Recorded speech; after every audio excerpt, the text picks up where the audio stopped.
Hello and welcome back to Madmen with a Box Live, our weekly live stream where we talk about the recent Doctor Who news plus our topical review. I'm joined with my two normal co-hosts as usual. Down the bottom, we have the real Lantry Q Walker. We had a little kerfuffle with a doppelganger last week, but luckily we've cleared it, so you're definitely the real one. I don't have to worry about sleeping with a knife underneath my pillow later tonight. Just like the Doctor of War exterminating the real Doctor, getting rid of the problems. That's how we do. That's how we do it. And to my left, we have Professor FitPixel. I think that's everyone. Yep, our normal three co-hosts as usual. Everyone's accounted for. Everyone is accounted for. Thank God. Yeah. I thought we were going to have problems on this live stream. Very concerning, but we're all here, just like always. Just like always.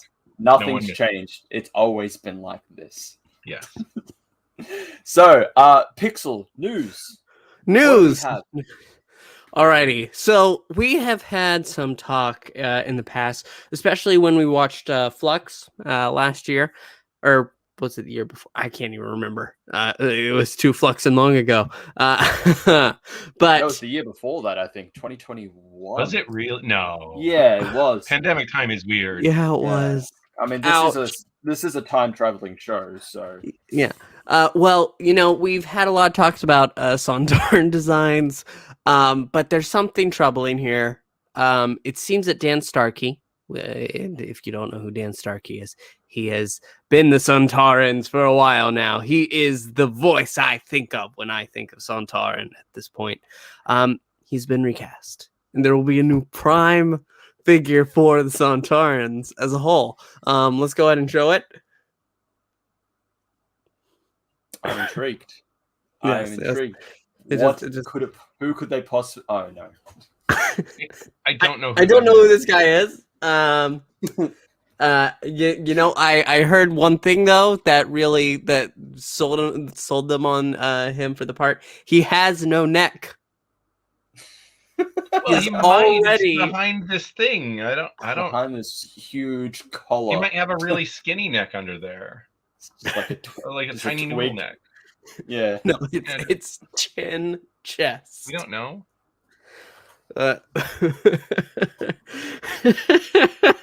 This is very. I don't know.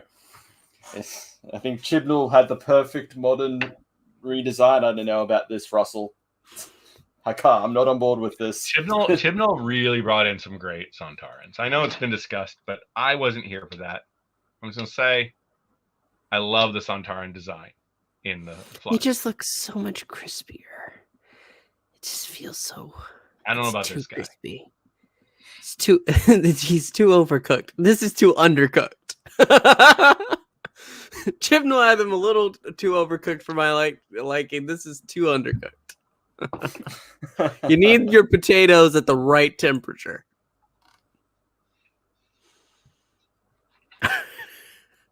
Anyway, let's go ahead and discuss something real.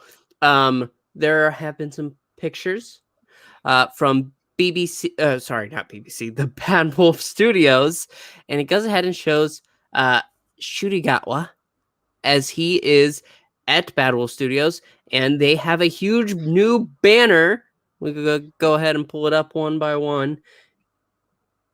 Here he is laughing at him as he's about to punch himself in the face. And there we go. That's the full thing. Home of the Whoniverse. Whoniverse. That's officially what we're calling it now. The Whoniverse. I mean, I've always called it that, but it just worked. It just worked. So now everyone is speculating because of this that we are 100% going to be getting spin-offs. Spin-offs right there. I mean, there's been talks about it. There's been articles about it. Yep, as Ashan says, welcome, Ashan. Spin-offs incoming. Absolutely. It's going to happen. Whether or not they'll be any good, I don't know. But we do know that. I still feel the need, but I mean, I haven't really enjoyed any Doctor Who spin-offs very much so far. I know I'm in a minority with that. People loved Torchwood. I was like, man, it's okay. Doctor Who without the Doctor, it's like we see a trend of this, like, the Joker movie. People love the Joker movie. I did not love the Joker movie. See, I thought, and it's just a small side note, I thought I was going to hate the Joker movie. I really did. Because without Batman, I didn't see any point. However, I think the movie itself, as a film, it is fantastic. As a film, I think it's very good. But just make a different film then. Don't make it the Joker. Make it about some guy who's obsessed with clowns or something. It'd be fine. Just if there's no Batman, I don't see the purpose. I can echo that.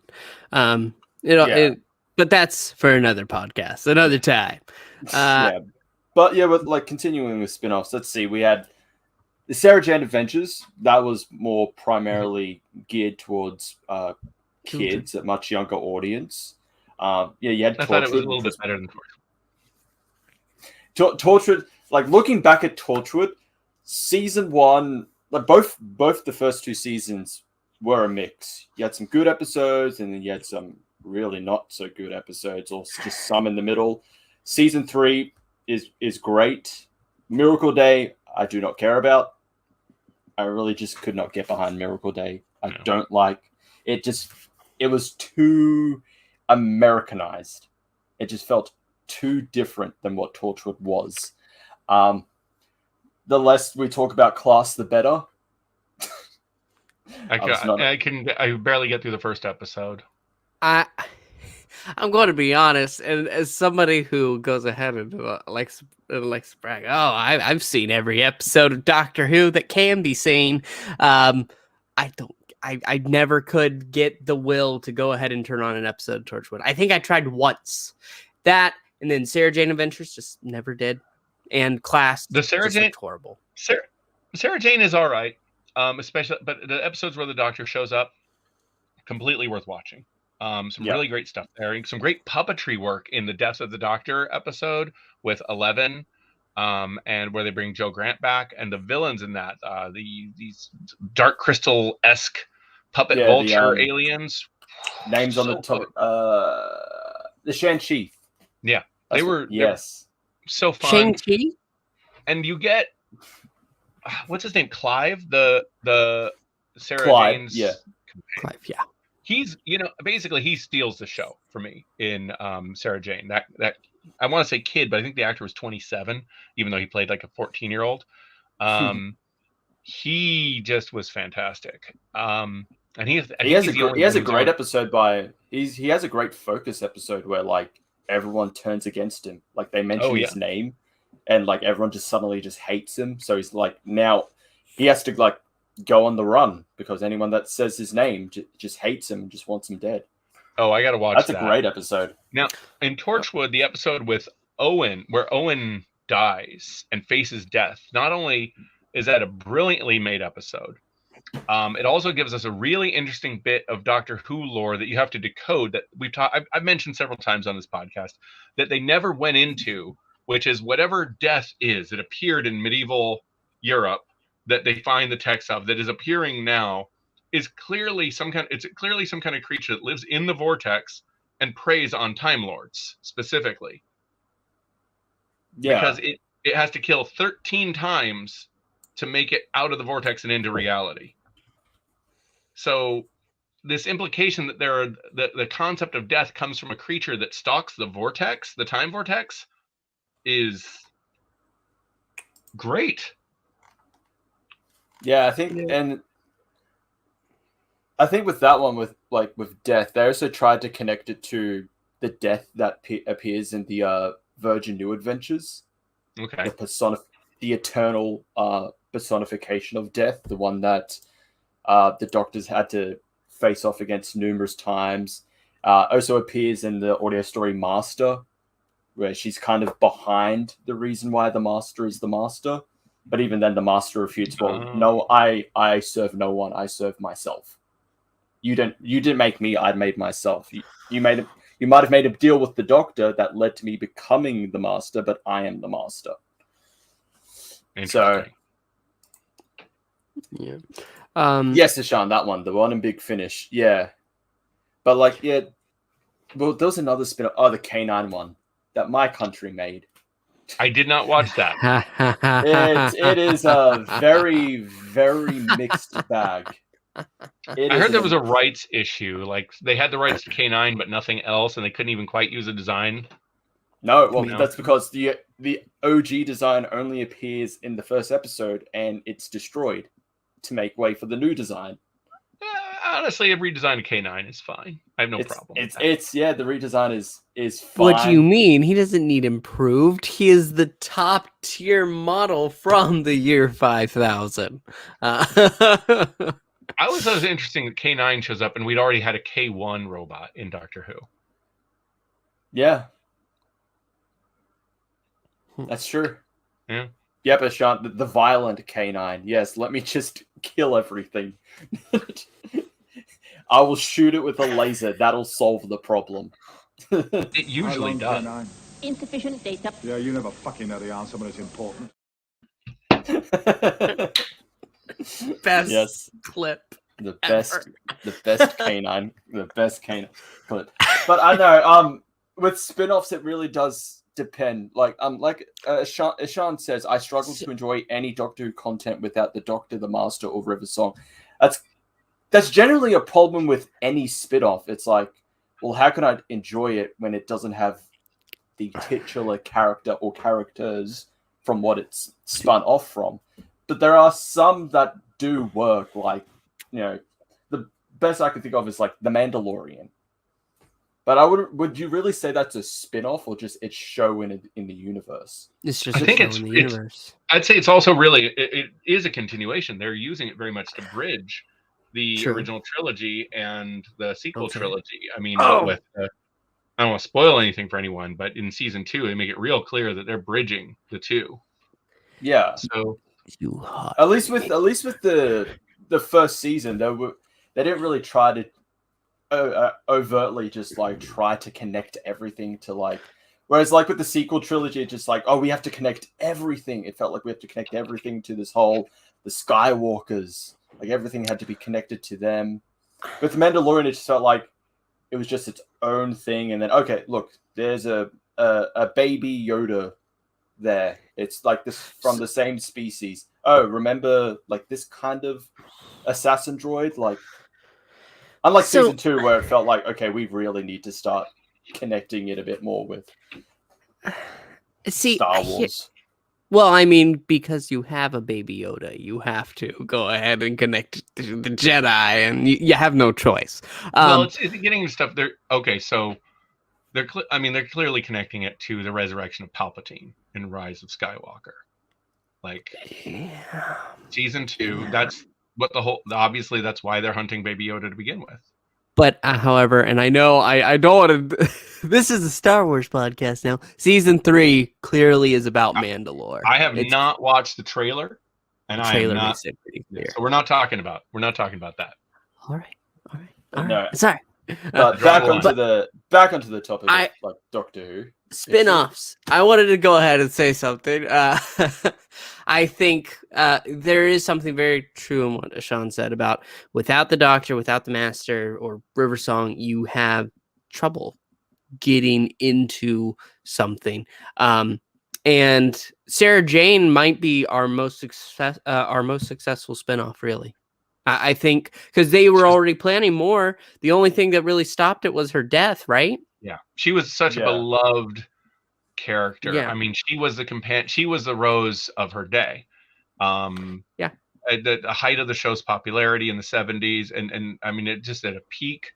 And she was a phenomenal actress in the role, both originally and later. And they did such a great job of bringing her back and the emotional weight of that, and the sense of time and weight and all that. And the sequel was fun and fine and had a good, like, the first season had a good hook. I like how they tied in the second season to the Trickster. The same thing that gets Donna, like it's one of the Trickster's brigade on Donna's back in end of her season, which also connected back to, as I recall, that connects back to the Mind Robber, correct? The white zone they're in, that's also the Trickster's realm. I remember reading something about that. Limbo. I think. Yeah, I think that's. Or is it just a different Limbo? Didn't we find that out? That it was a different Limbo? I hope not. I always liked it. Because when we talked about the Mind Robber on here, I think you said the same thing. I think I missed that episode. Wasn't me. I don't think was you I here? did. My mind was robbed. No, it's a different one. But I would have liked the idea if it was connected in some way. So I think personally that it's very possible that they could make spinoffs. It just they have to make sure to have characters that people want to see. Everybody loves Jack, yes. And so Sarah Jane, she's the most successful because, like you said, she was the top tier back in her day. She was the Rose. So you go ahead and you have the companions that just steal hearts in a lead role for a show, then you have something to work with. I like I said, I haven't watched enough Torchwood to really say anything other than Captain Jack's the lead. So fine. So we should pitch our own spin-offs then, right? Didn't we do that? Yes, yes, we did. Yes, we did. That's now I can go ahead and show you the greatest spin-off of all time.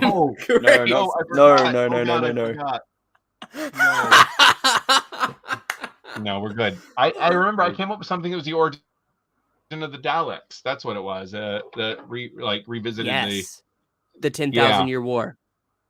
Yeah.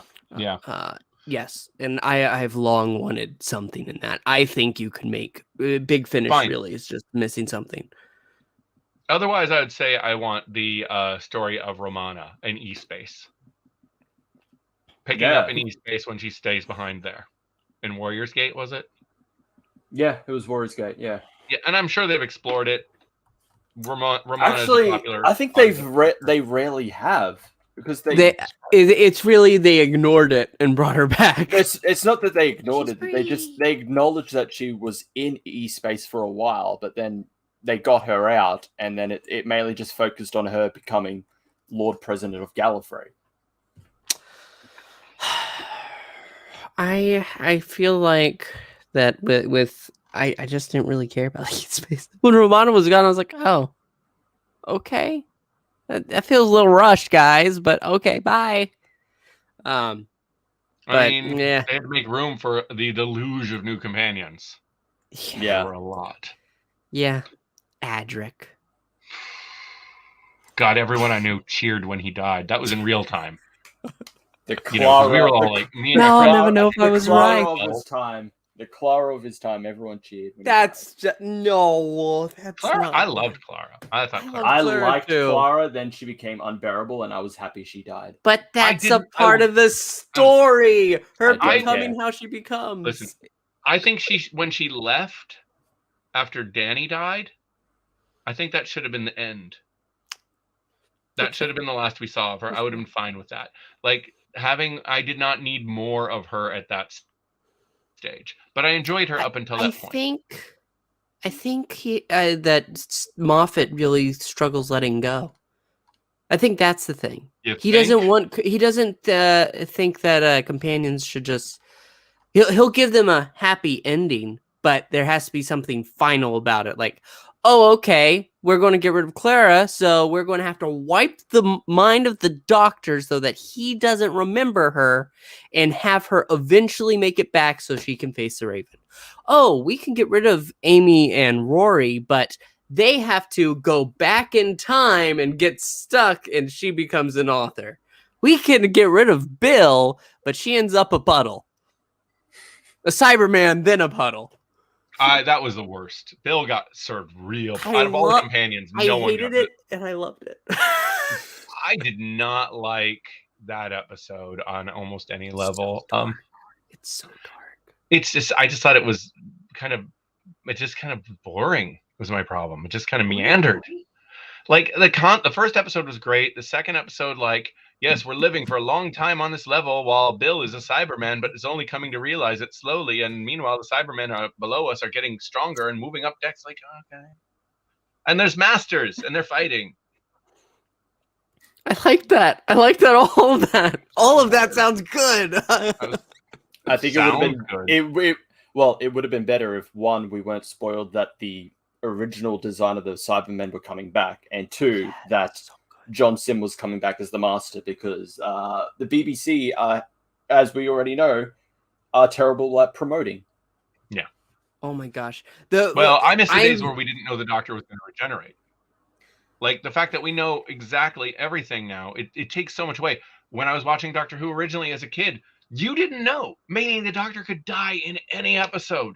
Well, anytime. They had articles. They did have articles, but you would have had to go but you looking didn't for find. Well, I tell you, they weren't really out here in the U.S. Okay, yes. Like, where was I going to get that news? We can't help that the BBC have all the privileges. Don't.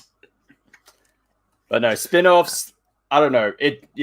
Like we've said, I think it just depends on who or what is the focus of the spin-off. Yeah, that's fair. Actually, I'm going to go ahead and bring up, because it was a little bit of something. TV Line, which we've looked at a bunch of their articles, especially when all the announcements were coming out for the 60th anniversary. They've gone ahead and released talking about the new 8th Doctor Big Finish audio drama Cass, which him right there in the middle down below hosting this week, Lord President Oz Chris has gone ahead and reviewed. So if you want to go ahead and see his thoughts, you should go and check that out. But just a small plug there for you. However, it reminds me, everybody talks about we want something with 8, and he still looks basically the same enough that you can throw him on TV tomorrow and he'll still be, that's the 8th Doctor.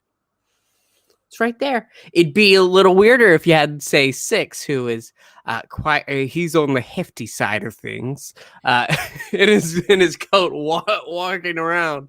It'd be a little rough, but 8, absolutely. I think 8 and actually 7. If you go ahead and clean him up enough. Yeah. Well, 7 you could easily maybe just touch up a little, and then you could just set it post Ace, like he's towards the end of his life. Oh yeah.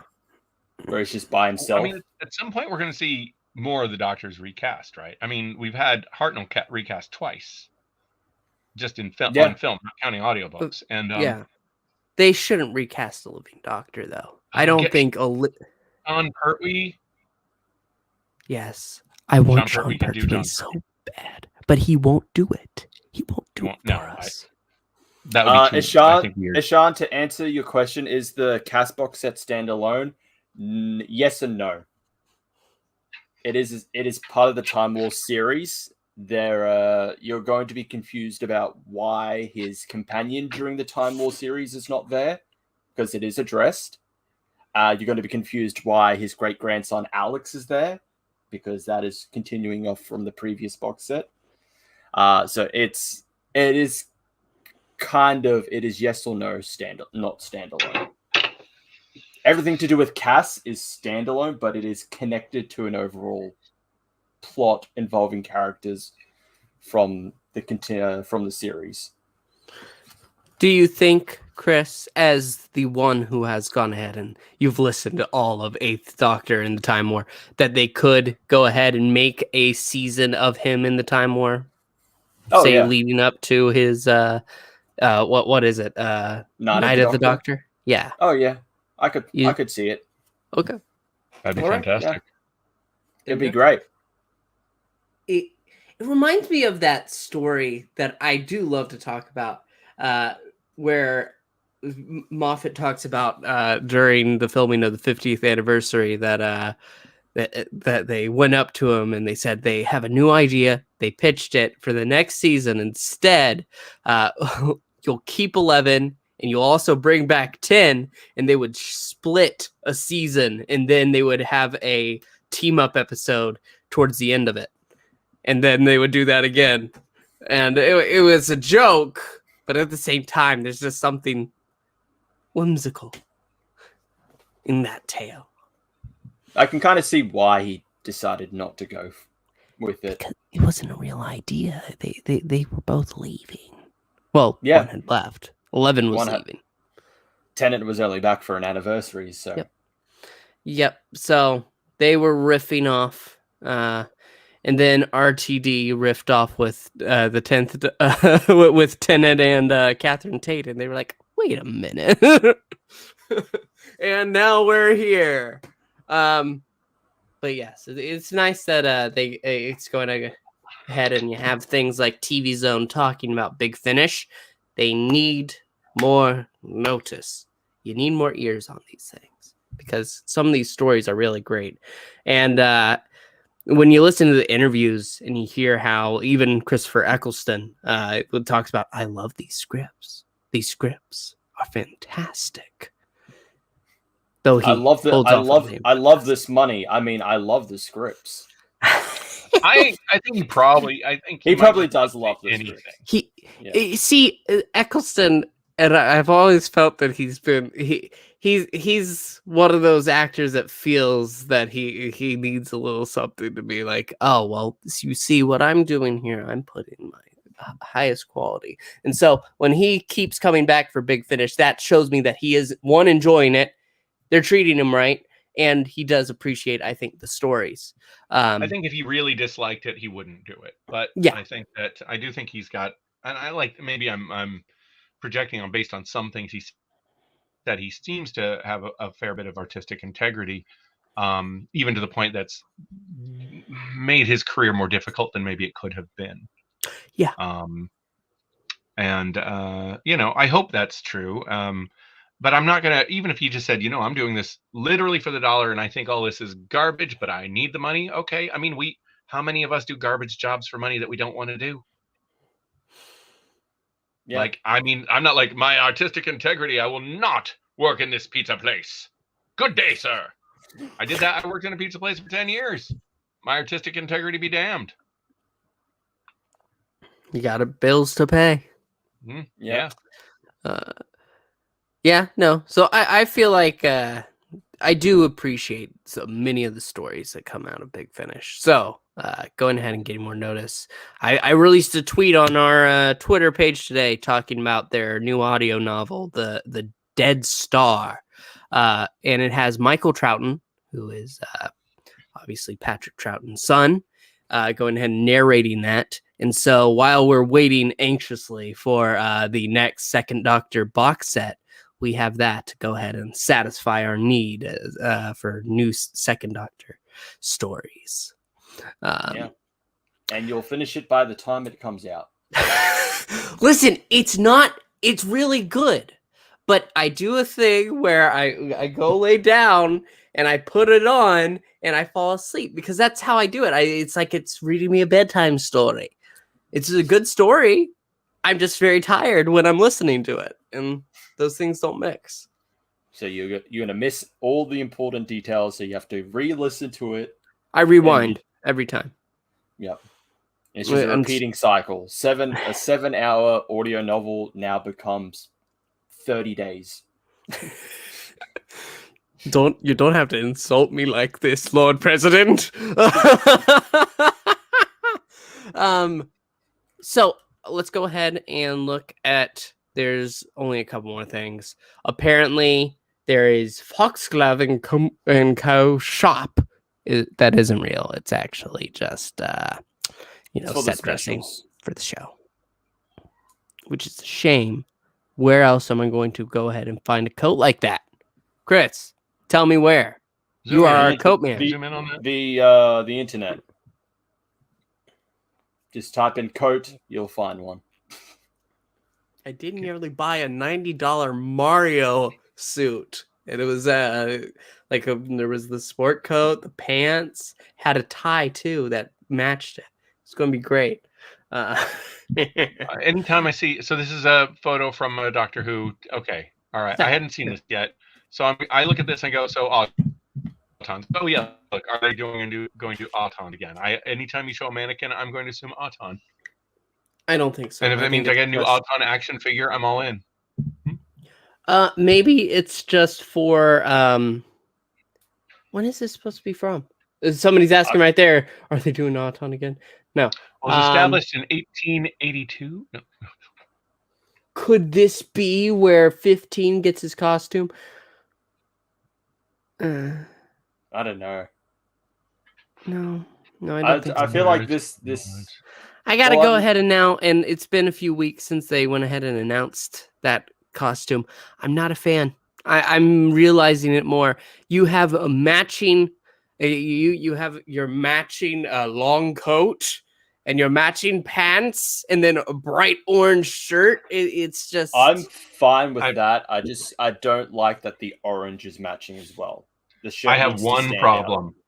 The low cut or the high cut it's like above the waist cut on the sweater. I hate that. I hate looking at that. I hate that fashion. I hate everything about that cut. Otherwise, I'm fine with it. Maybe he needs a hat. I'm fine. I'm fine with it. I just wish that the shirt was just a different color. It just feels I'm plain. Yeah, I can't see these colors.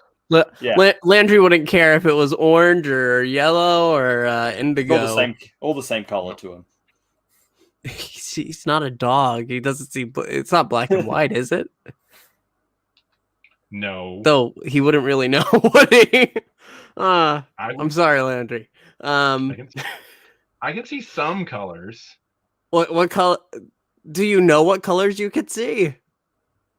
I mean, sort of. All right, so the way it works is like you can see like 2 million colors, and I can see like 80,000 colors. Okay. So imagine you're looking at a strip of like square color swatches, and it goes like red, slightly different red until it's like into browns or something. I just see larger blocks. It's harder to distinguish all these different shades where you can see all these nuanced shades and go, that's this kind of red, that's this kind of red. I'm just seeing red. Okay. So what do you see when you see my shirt? As good as yours. What do you see when you see my shirt? A very baggy t-shirt. It's actually not the. It's flesh colored. It's flesh colored. It's like just walking around in a suit of another person you made. I don't know. Yeah. Well, this just in: Pixel is a Slovene. Confirmed. Yes. It's very light yellow. So yeah, no, that mixes with my skin. I can see it. That's why I wear all black, because that way I don't have to think about it. It always matches. That's fair. Okay, 2 more tweets. One right here saying, gosh, the Whittaker and Chibnall era got more political than I remembered. And this is an article from The Guardian. NHS in England under more extreme pressure than at height of pandemic.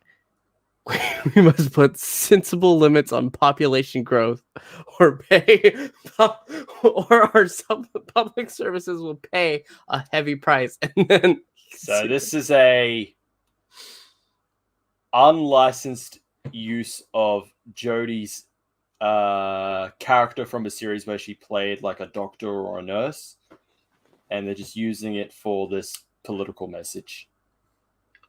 That's weird. And as Jack has pointed out, is 13 calling for population control? Yes. Yeah. 13 is fine with people sacrificing themselves. Throwing why didn't they just cut and paste a picture? Why didn't they just cut in and paste a picture of Barney the dinosaur saying all this? Like at this point, it's a child. We must child entertaining icon. No matter what you think of 13. Or our public services will pay a heavy price. I love you, but I'd love you if there were less of you.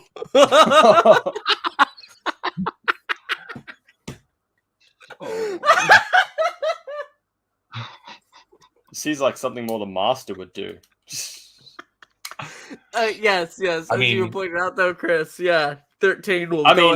He did kind of do that in Sound of Drums, Last of the Time Lords.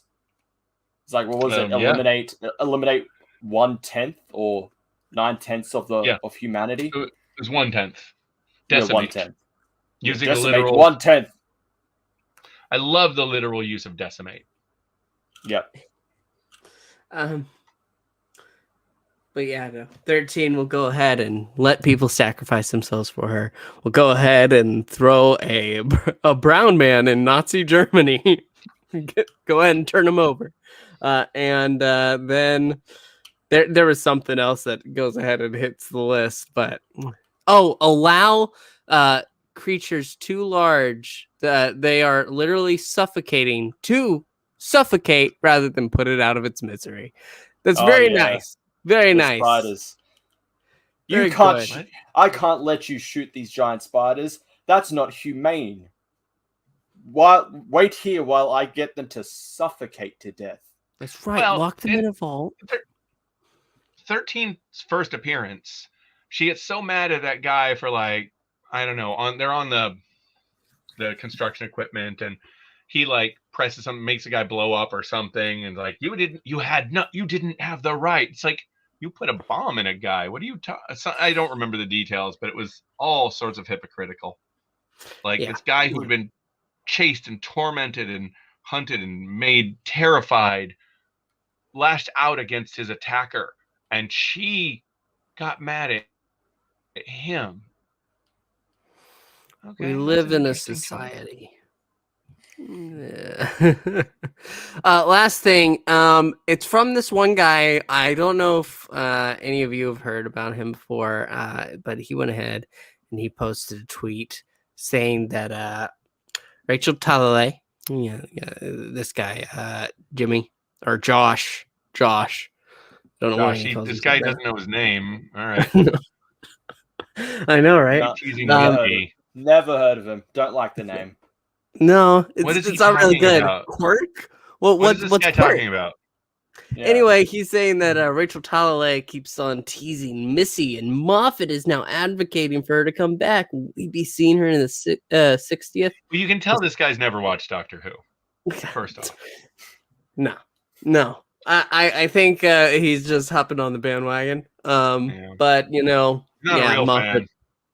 Yeah, fake fan. He probably doesn't know much about Lord of the Rings either, to be honest. Oh God, there's no way. You know what? I bet he really loves James Cameron's Avatar. Ugh. Who the hell likes Avatar? You can tell this is a guy who absolutely loves Love and Monsters episode. You know what? He is probably a fine recognizer of the Sixth Doctor. He might be his number one fan. You can tell. Just by I could tell that his favorite writer is Mark Gatiss. Oh my gosh, I was going to say the same thing. Guy. Yeah, Jimmy's a Mark Gatiss guy. You know, Josh. His name is Josh. Sorry, Josh. Josh is a Mark Jimmy Gatiss Josh. guy. Jimmy Josh loves Mark Gatiss. Is that like Jimmy John's? Was that? No, I'm thinking Slim Jims. I don't know how I got in there. Jimmy John's to Slim Jims. I think that's like a sub place. But anyway, I just think this is just it's just friends, former co-workers just messing around. Yeah. Moffat doesn't remember this? Remember when we did this? Look at this flashback to the past. It's like, oh, that's great. Together again. I don't think, as much as I'd love to see, I would love to see Michelle Gomez back as Missy. She's fantastic. I don't see it happening anytime soon. I think her story was told. Yeah, her story was her story is told. Despite, I do not like how it's ended. I know it's supposed to be a bittersweet ending, but I don't like how it's ended. But her story was told, and then she has some Big Finish stories. Yeah, it felt like the natural conclusion to the Master. And obviously, the Master was going to return. It was obvious. However, how they did it mattered, and they didn't give two shits. So. You know what? I've actually had this thought. They always want to, when it comes to the Master, they always want to bring the Master they always bring in is it always has to be the next one. Is everyone just ignoring that Delgado's Master is his 12th incarnation, and we've at least seen, at least in Big Finish, at least in Big Finish, we've seen 2 previous incarnations, the Young Master and the Inventor Master. We have this huge gap in his life that's never been explored. Why can't we just bring in a younger version of the Master, a previous incarnation? I'm never going to accept the idea that the war chief was not the Master. The war chief was the Master. Legally, though, he's not. Legally, But as long as we recognize that the Master and the Monk are different, that's we. I don't think they should be. I don't think they should be. I think You think the Monk should be the Master too? I think they should all be the same guy. I think the Doctor should actually be the Master. I mean, do a great story with that where he regenerates into the Master. I mean, no, they told that story. It wasn't great. But yeah, didn't they? Yeah, they did. But yeah, that was different. That was possession. That was forced. That's what it was. Yeah, I mean the Doctor literally just turns out has been the Master this whole time. and the Master doesn't actually want to do any of the evil things, but realizes it has to maintain the timeline. If the Master, the Doctor, the later incarnation of the Doctor, does not play the role of the Master, then things won't happen in a certain order, and therefore universal deconstruction. Yeah. Yeah, I don't like it. And see, that would joking aside, that would be an interesting concept if they decided, okay, the next Master we're bringing in is actually from before Delgado. The Doctor can't do anything about it because the timeline. So the Master could do that. Master could do the most heinous acts ever. The Doctor would have to find a way to stop it. That isn't just outright preventing it, closes the loop. It has to happen. Yeah. Yeah. No, absolutely. Yeah, no, I think that could be very cool. To deal with the the war planet and all that. Yeah, the war chief. I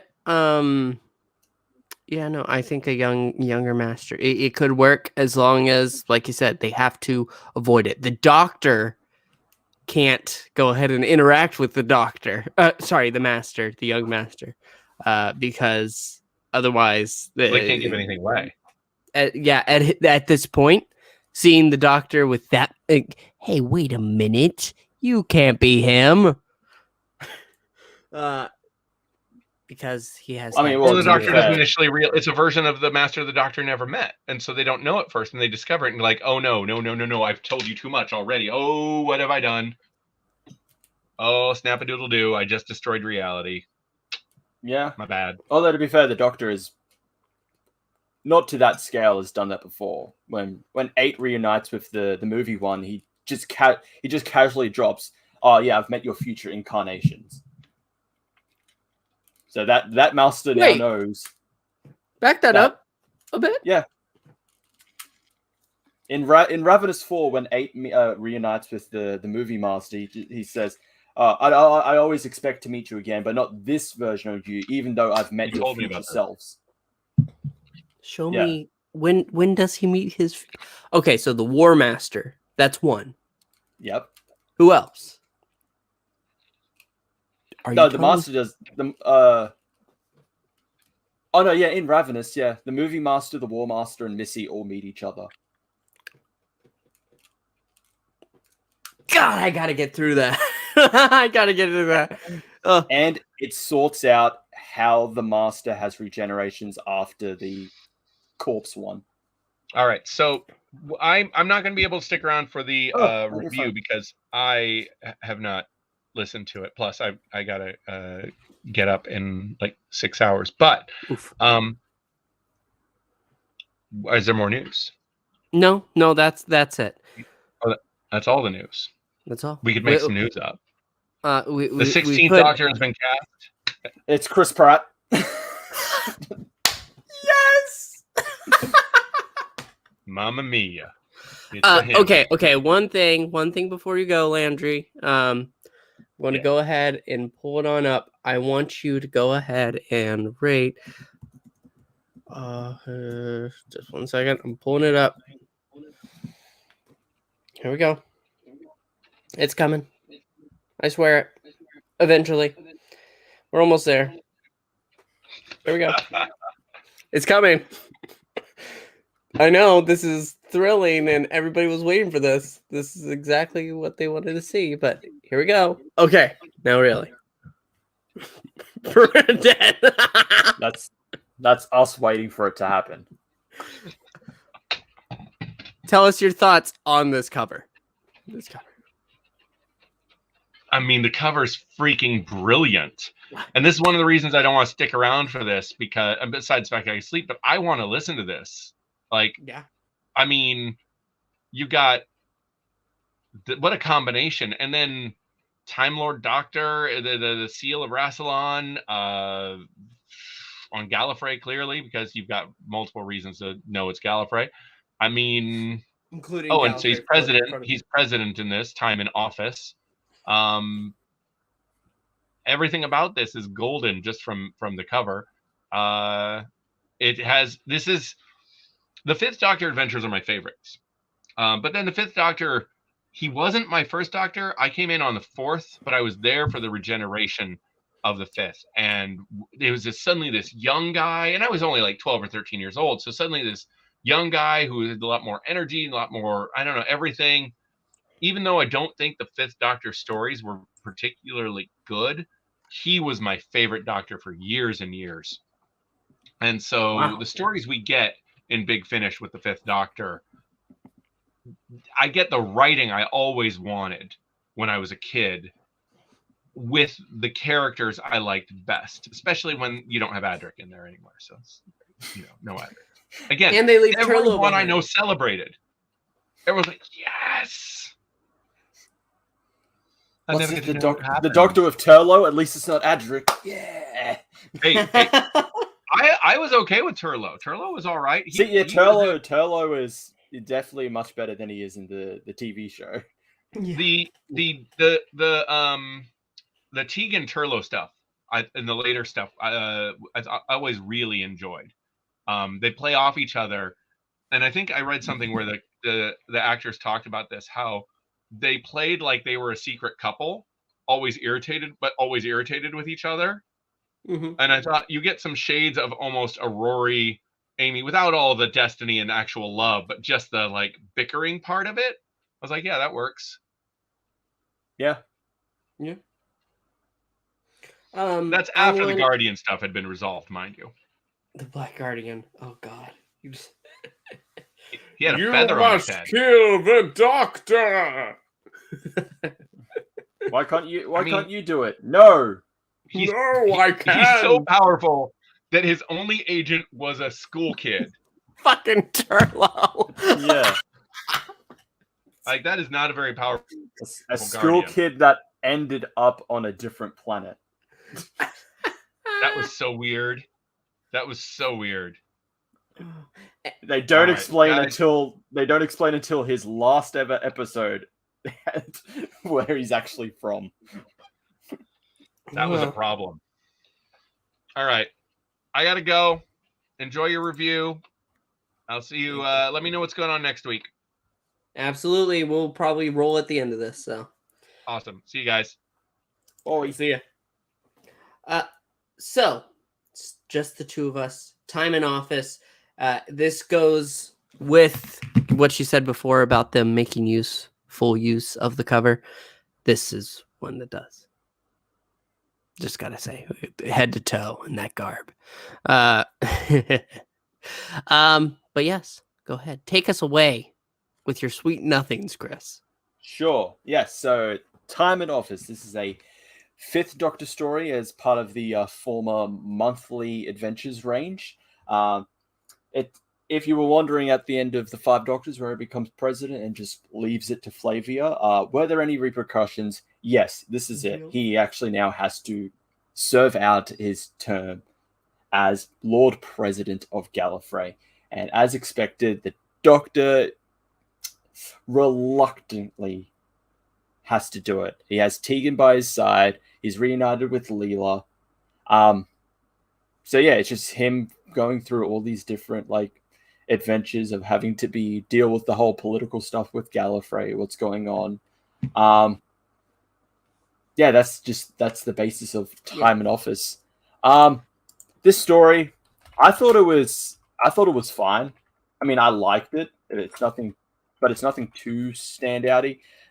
It's probably because I've already listened to like the Gallifrey series, which really goes into the political side with Gallifrey, with Romana and Leela, like Narvin and all that. This is just touching upon it with. This is a very like kind of this is very minor when it comes to it. It's just more focused on like the Doctor reluctantly having to accept his presidential duties, despite the fact he doesn't want to.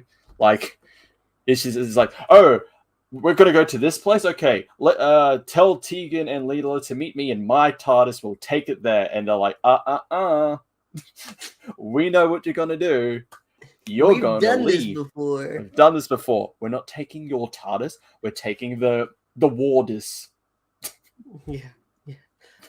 So here's what I'm going to go ahead and say. When I started this, the first thing that I said was like, "Oh no," because it starts out with a "Welcome this evening to the Time Lord News Network," and we're going to be.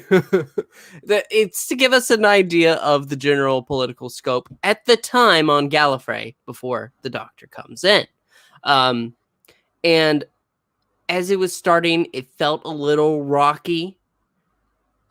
But when they finally get him to not agree, but say, okay, well, yes, you have me against my will. I guess I'll be president. That's when it takes its turning point. It's really good. And it feels like Peter Davison, as the Doctor, has a hand of control that I don't think I've ever felt from him before. You know? Because the first thing he learns about, we are an agency that is at the employ of the president to go ahead and tell you about the policies that you put through. And this isn't going to work out, Doctor. And he's like, oh, okay, I'm demolishing your entire agency. You're done. You're gone. Yeah, no one should have that power, especially the Lord President. Yeah. So, yeah.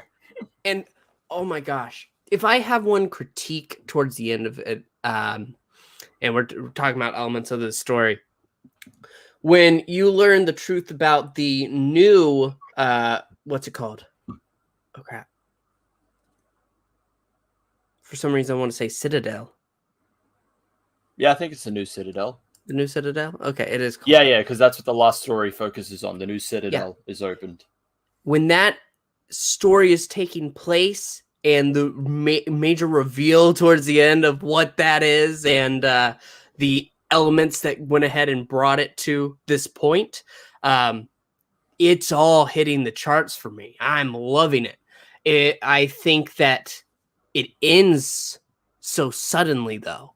Because as soon as the kerfuffle with that, he's like, all right, you're going to tell them that I ran away. Bye-bye. Oh, here, take the sash. Take the rod. You're in charge. Bye. Bye. It's literally just like, let's just do the end of the Five Doctors again. Again, yeah. And I don't know how else you could have ended him as the president. But I think that, and then him with Leela. That's the highlight here. Tegan, I really don't like Tegan. I don't. But with him and Leela in this story, going ahead and connecting again and working together. No, Leela, you can't kill him yet. Oh, you did kill him, didn't you? Yeah. Oh, that's a trouble. Well, we had to stop him. But we should go apologize. Must we? It's great banter. They work so well together. And I think that is the TARDIS team I didn't know I needed. But yeah, Tegan, Gallifrey is annoyed with her. I'm annoyed with her. We're all annoyed with her. She does have her one moment. She gets one moment. She gets one moment. We've got to give Tegan something. What do you mean? They gave her the pseudo doctor that kidnaps her. Oh yeah. Yeah. Let's go right wrongs. We're gonna go right. No, go ahead. It's like, we're going to take this time, I'm going to steal a TARDIS, I'm going to right wrongs. It's like, yeah, I've heard this before. Is this a planet made of toothpaste? What is toothpaste? They just had to give her something to do. Dear God. But it does work out towards the end why everything is connected and flowing the way it is. The one critique I have is the Doctor gets to interact with a new TARDIS at the end. And whenever it's recognized, wow, this is impressive. Hello, not old girl, but you've been waiting for me, haven't you? And then proceeds to destroy it. Goodbye. Yes, you're sentient. Yes, you're intelligent. Yes, all these things. You're very cool. Bye-bye. Just throw into the wind. It's a strange combo. It's just like the fact that apparently the Seventh Doctor had the TARDIS split into a white one and a black one, and then went into the latter, which was just a copy or something like that. That's what I heard.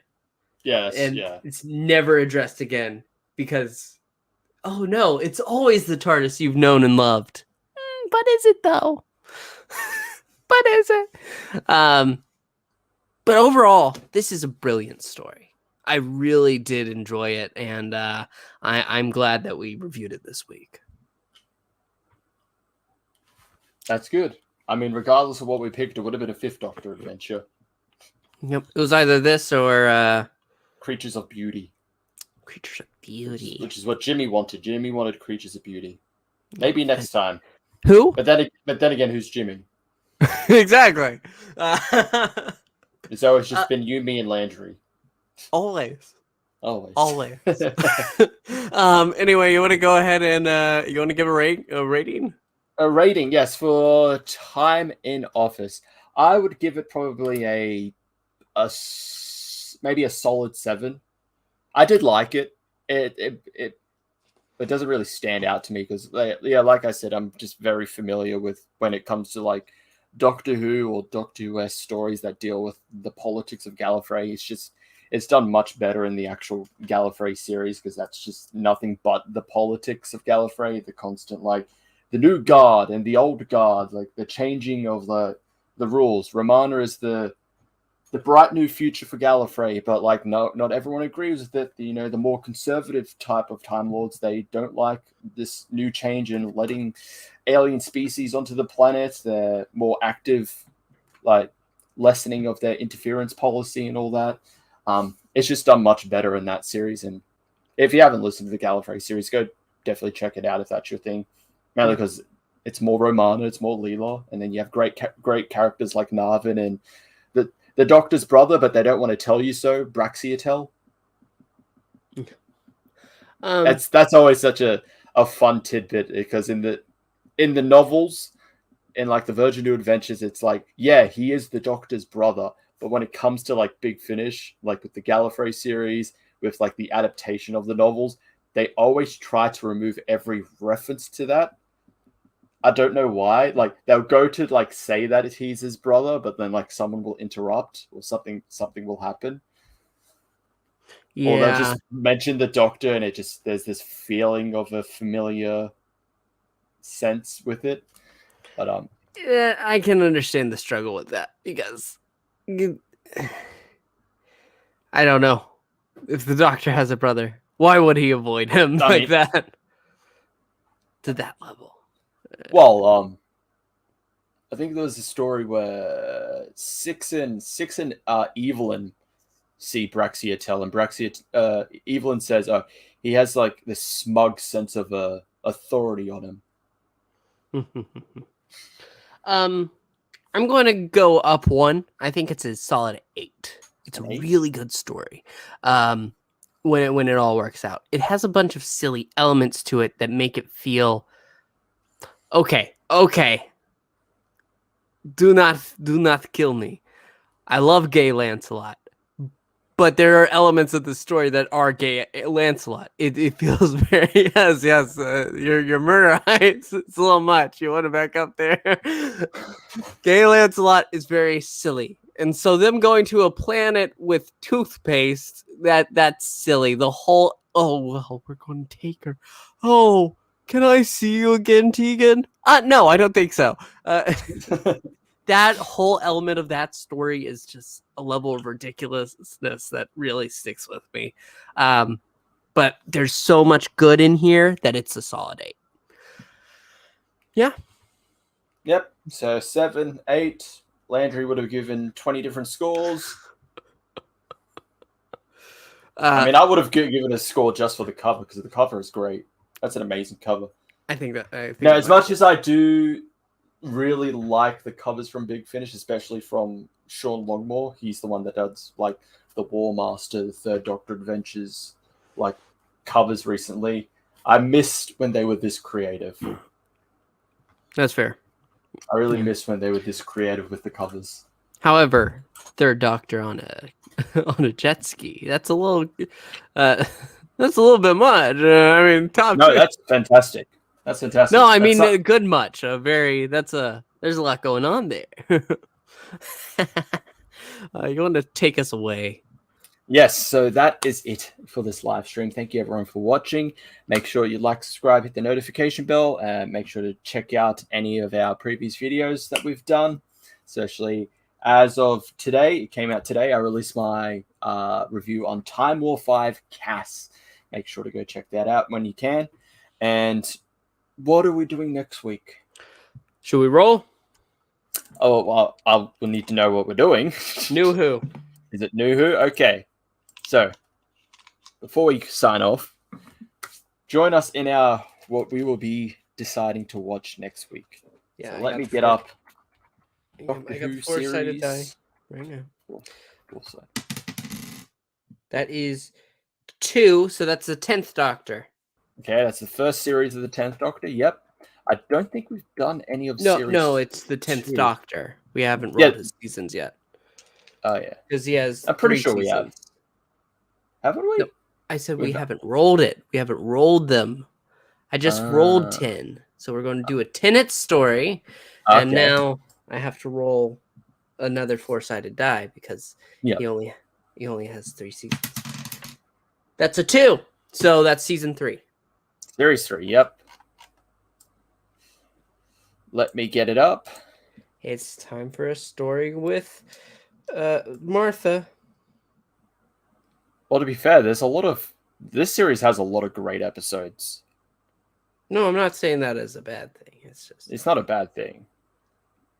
But it's Martha.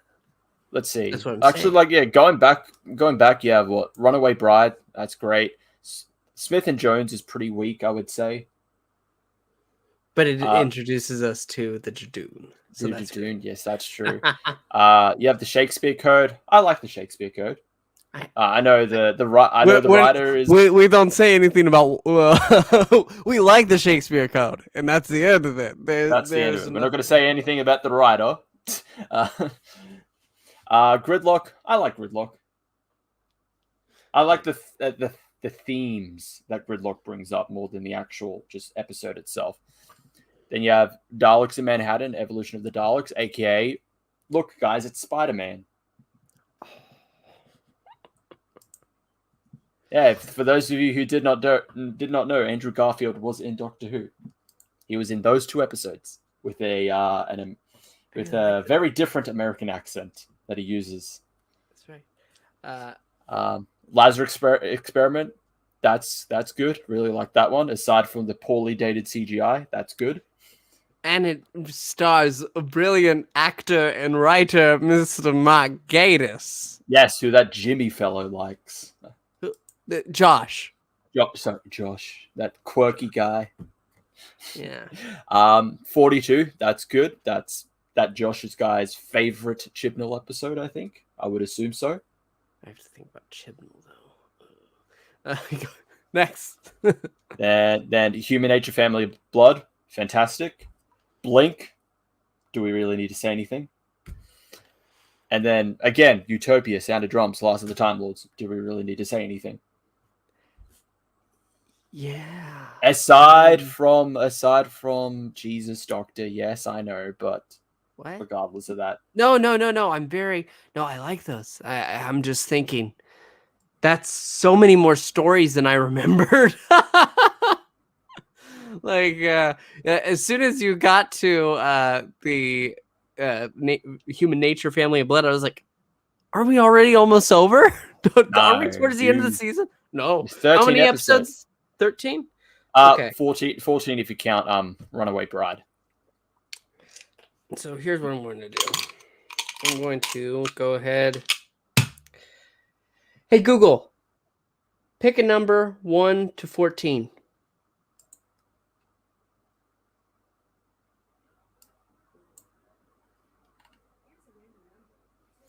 And it's a 2. Smith and Jones. I guess we got to go ahead. We had to pick the weakest episode of this of a series of great episodes. Oh well, that's what the make believe dice chose. So we're gonna be, yep. So join us next week. Mojoko. Join us next week as we review it's the first episode of the series, the debut of Martha Jones and the Jadoon with Smith and Jones. With our regular 3 hosts, Pixel, myself, and Landry. That's right. And that's all there is. All there will ever be. Yeah. There's never been a change in the timeline, not that I know of. Anyway, thank you everyone for watching, and we'll see you next time. Goodbye. Alonzi.